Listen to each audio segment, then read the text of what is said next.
At one particular time, I did talk about I did say Terence Crawford. Okay. Now, but what are we rating these fighters on? What are we rating these fighters on? Floyd Mayweather's eyeball test. That works for You're me. eyeballing these guys. You watch Terence Crawford. You know why he has his problem getting the other welterweights in the ring with him. Boxing. Yeah, so if he was pound for pound, Floyd was pound for pound. You or Floyd, who would have done that? Who would have won that? Me.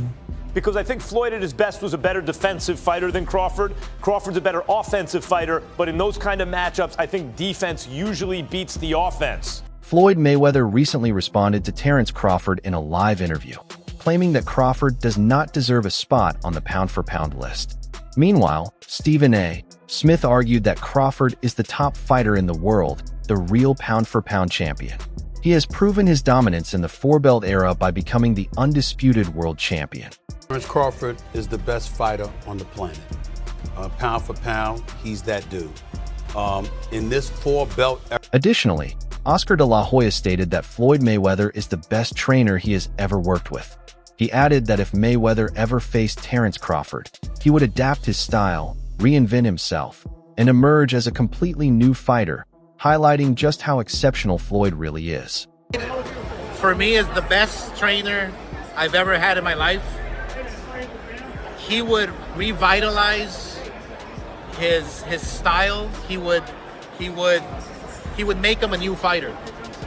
That's how great Floyd is. However, Max Kellerman mentioned that at his peak, Floyd Mayweather was a better defensive fighter than Terence Crawford, while Crawford excels more in offense. Still, in matchups like this, defense often has the upper hand over offense. Because I think Floyd at his best was a better defensive fighter than Crawford. Crawford's a better offensive fighter, but in those kind of matchups, I think defense usually beats the offense. Furthermore, Robert Garcia stated that although Terence Crawford made history by becoming undisputed in a prime pound-for-pound era, he would lean toward Floyd Mayweather or Manny Pacquiao. Still, he considers Crawford one of the all-time greats. Mayweather never became undisputed. He's a 5-division champion, but never became undisputed.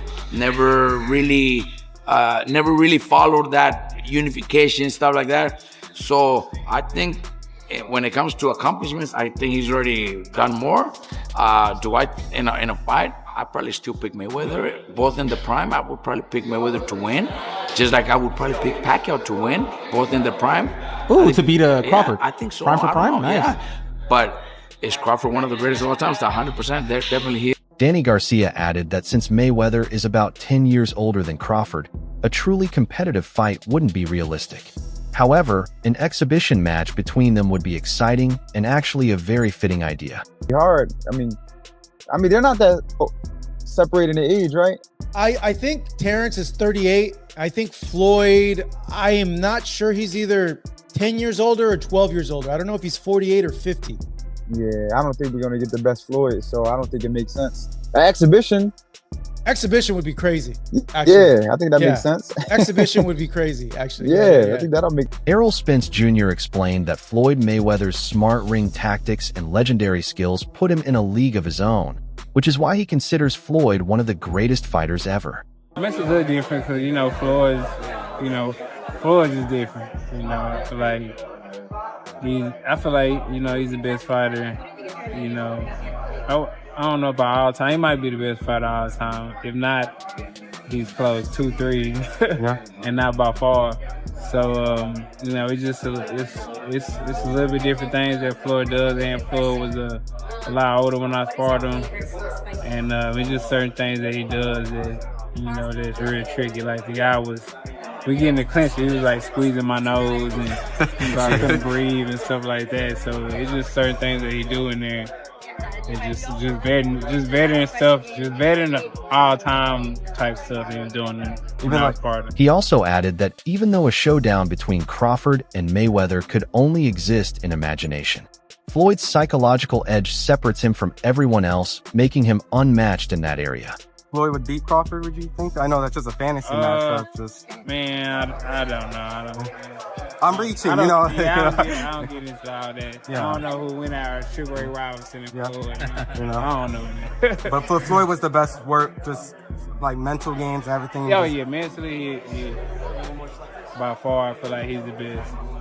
He's the best man since. Coach Bernie stated that if Floyd Mayweather and Terence Crawford faced each other in their primes, Floyd would win by wearing Crawford down with precise jabs, clean hooks, powerful body shots, and perfect defense, ultimately taking control in the later rounds.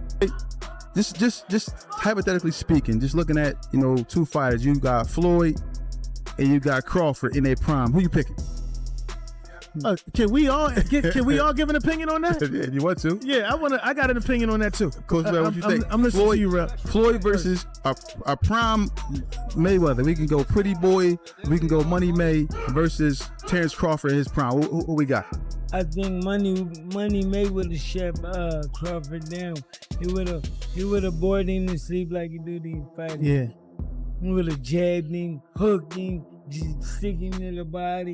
You know what I'm saying? And then when the fighters swing back, Floyd nowhere to be found. So mentally, that drained him. Yeah. And about the 6th or 7th round, that's when you start picking up, putting the combination together. MMA analyst Luke Thomas noted that Terence Crawford's rise happened later in his career, but he considers him one of the sharpest defensive fighters ever, with the ability to track and neutralize opponents wherever they move in the ring. Bud's career, right? It bloomed kind of late. I find Bud to be as defensively sound as I've ever seen a fighter. He can find you. There's nowhere to hide with him. Like Floyd, he has such control over the terms in there. It's just insane. Ryan Clark said that Floyd Mayweather was the standout fighter of his generation, outclassing opponents with unmatched skill and mental toughness, becoming the true symbol of dominance in the 2000s. Bud is extremely skilled, right? Yet not as skilled as Floyd Mayweather. Floyd Mayweather made people look foolish, right? And so if I had to say who's the greatest I've seen, and Bud said it right, the best of an era and the best of an era, it's Floyd. But when I watched Bud against Canelo, there was this extreme skill on display, and there was a level of crazy that's different. There was a level of, and Floyd's extremely tough. Go back to Shane Mosley and the 2 punches he landed early in the fight and the way that he embarrassed him. I'm not saying that Floyd's not tough, Floyd's not a bad man, but there was domination inside that ring we saw. He went on to say that Terence Crawford has proven his own greatness by convincingly defeating stars like Errol Spence and Canelo, showing both his skill and his bravery. No fear in him in the way that he's attacked, gaining notoriety. Bud's been the baddest man for 12 years, but no one gave him credit because he didn't go tell you he was the baddest man. He didn't market that. He just went out and fought and beat people and knocked people out. So he had to move up and take the bigger fights and the better fights. And he was Errol Spence. We realized just how great he was. Canelo cemented him on what is the two-headed monster that marks the greatest of the 2000s. Floyd Mayweather is on that, and Bud Crawford is right next to him. I don't think we have to pick on who's better. Max Kellerman added that, while Floyd's record is more extensive, Terence Crawford has demonstrated a greater willingness to face any opponent presented to him. Wild, because if you look at Floyd's resume, it's much deeper than Crawford's. And Floyd was faster and he had a better defense and all that stuff.